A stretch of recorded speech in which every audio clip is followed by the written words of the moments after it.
Kaderin penalum senan Kacang dem tilum gel gelin Kaderin penalum senan Kacang dem tilum gel gelin Nei santitai tunin Tinglal hasam keima mel hoy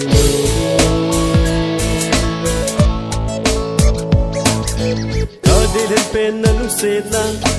Kacang dem tilum gel gelin Kaderin penalum senan Kacang dem tilum gel gelin Nei santitai tunin Tinglal hasam keima mel hoy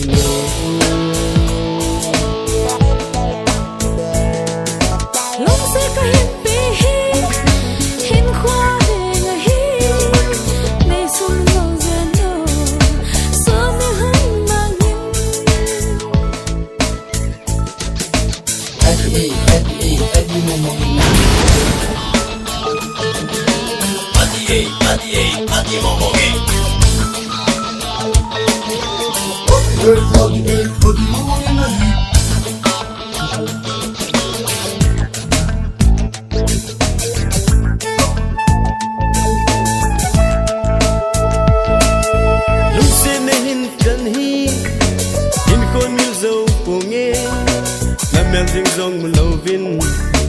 Sunni kabum zau zipo Luse nehin dan hi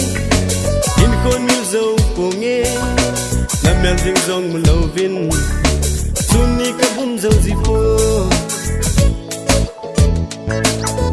Kaderin pena luse tan Kacang dem tilum gel gelin Kaderin pena luse tan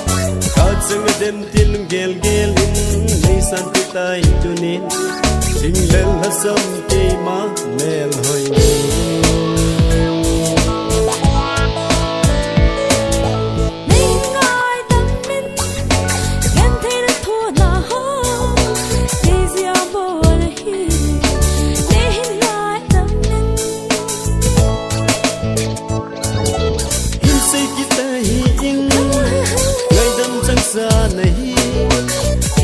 Sahi kumko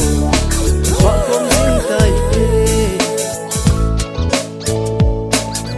Kadilen penan seta Kacang dem tilum gel gelin Kadilen penan seta Kacang dem tilum gel gelin Nei santitai tunin Tinglal hasam keima mel hoy Kadilen penan seta Kacang dem tilum gel gelin Kadirin penalum setan Kacang dem tilum gel gelin Nei santitai tunin